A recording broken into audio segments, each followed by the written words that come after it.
Good morning. It is Friday morning. This past Big Al, I have my cup of coffee and I have my Bible. And I want to share with you a word from Exodus chapter 3. And actually, there's going to be a lot of Bible study today. We're going to spend some time in God's Word today. Exodus chapter 3, verse 5 and 6 says, Then he said, Do not draw near this place. Take your sandals off your feet, for the place where you stand is holy ground. Moreover, he said, I am the God of your father, the God of Abraham, the God of Isaac, and the God of Jacob.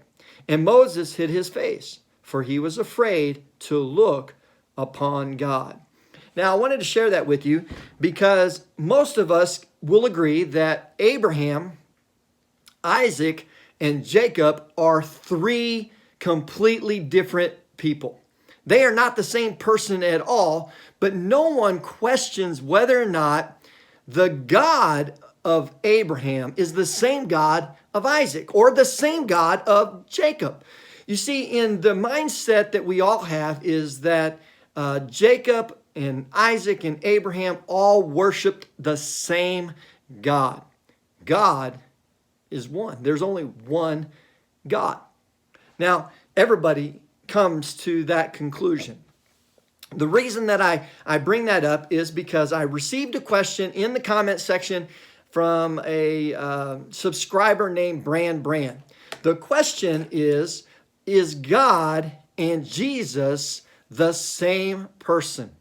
Is God and Jesus the same person? That's actually an amazing question. It's a great question, but I'm going to try and answer it in two different ways. The first question first part or way that I'm going to try and answer that question is Jesus God? And the second way I'm going to try and answer that question is Jesus and God the same God? And I think the second answer, the second way, is actually of more importance for us to understand. So first of all, is Jesus God? Well, let's take a look at what Jesus himself said, or at least how people understood what he said. So in the Gospel of John, chapter 5, in John chapter 5, verse 18,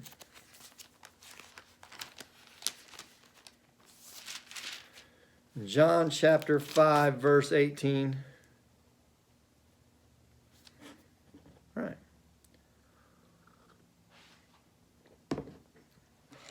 It says, Therefore, the Jews sought all the more to kill him, because he not only broke the Sabbath, but also said that God was his Father, making himself equal with God. So in John chapter 5, they wanted to, they were mad at Jesus because they felt that he was breaking the Sabbath. But even more than that, they're really mad at him and they want to kill him. They want to stone him because he said that God was his Father, and that made him equal. It makes him equal with God. Well, we see it again in John chapter 10. So in John chapter 10, we have a little bit more of what we're going to read. It's John chapter 10, verse 31 through 33. It says, Then the Jews took up stones again to stone him. So now they're going to stone him again. This is the second time that they wanted to try and stone him. And Jesus answered them and said, Many good works I have shown you from my Father. For which of those works do you stone me? Verse 33 says, The Jews answered him, saying, For a good work we do not stone you, but for blasphemy, and because you, being a man, make yourself God. You, being a man, make yourself God.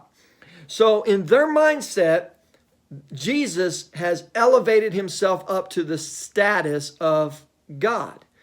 Now the Jews, they lived by a law, which means that they couldn't just kill somebody because they didn't like him, because they were jealous of him, because everybody else loved him, and they couldn't just kill him for that. They couldn't crucify him for that or stone him for that. They had to have a reason.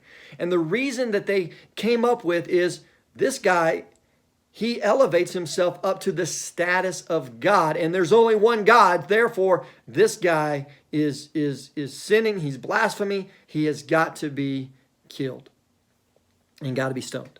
In fact, if we see in Matthew, Mark, and Luke, I'm going to share all three accounts. It's going to sound like it's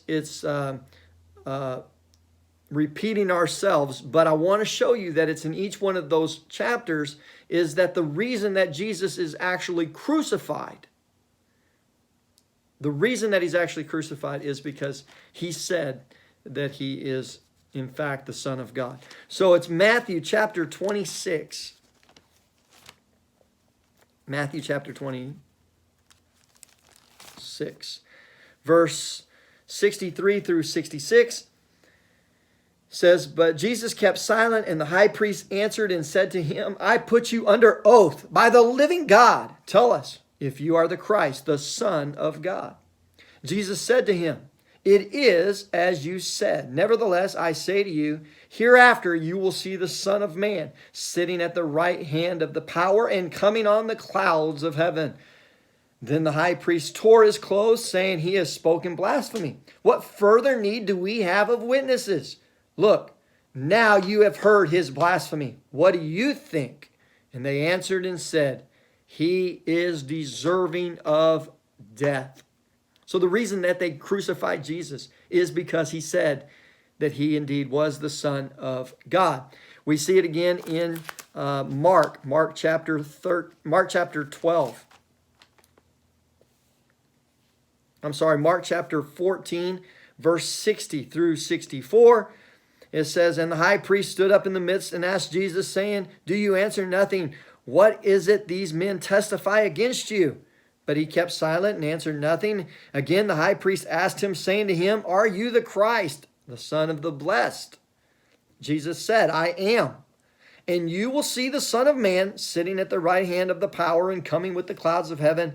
And then the high priest tore his clothes and said, What further need do we have of witnesses? You have heard the blasphemy. What do you think? And they all condemned him to be deserving of death." And last, we see it again in Luke chapter 22. And it's going to be the same scenario, verse 66 through 71. It says, "As soon as it was day, the elders of the people, both chief priests and scribes, came together and led him into their council, saying, If you are the Christ, tell us. But he said to them, I tell you, you will by no means believe. And if I also ask you, you will by no means answer me or let me go. Hereafter the Son of Man will sit on the right hand of the power of God." And then they said, "Are you then the Son of God?" And so he said to them, "You are rightly say that I am." And they said, "What further testimony do we need? For we have heard it ourselves from his own mouth." You see, Jesus is crucified because of his testimony. The testimony that he indeed was the Son of God, which elevated him up to the status of being equal with God, and according to John chapter 10, made himself God.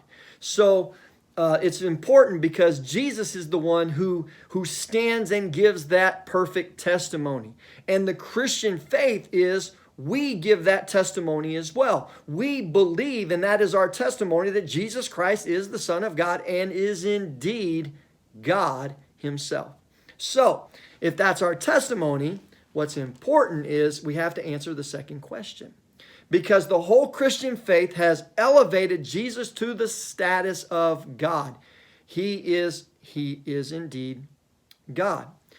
The second part of that, though, is Jesus and God the same God? And why that's important? Because if Jesus and God are not the same God, and the Christian faith has elevated Jesus to the status of God, if they're not the same, then the Christian faith, the religion, has broken the very first commandment. You see, the very first commandment in Exodus chapter 20, verse 3, "You shall not have any other God before me."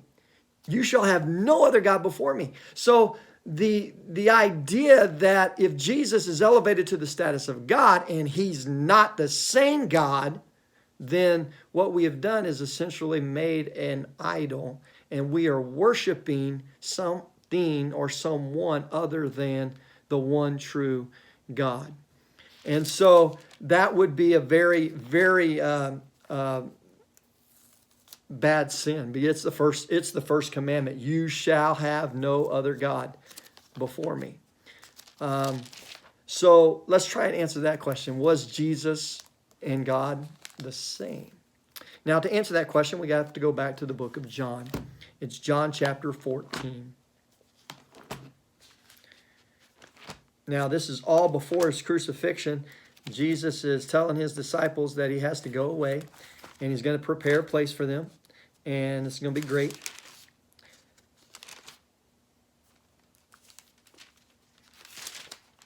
But John chapter 14, start reading with verse 8.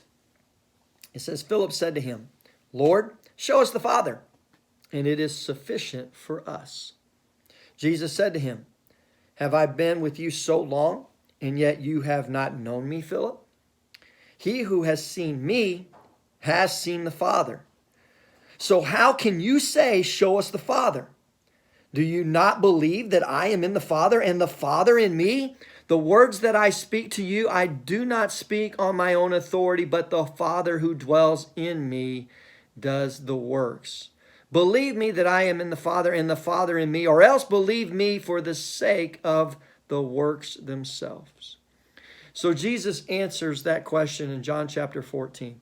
Jesus says, me and the Father are indeed the same. We're one.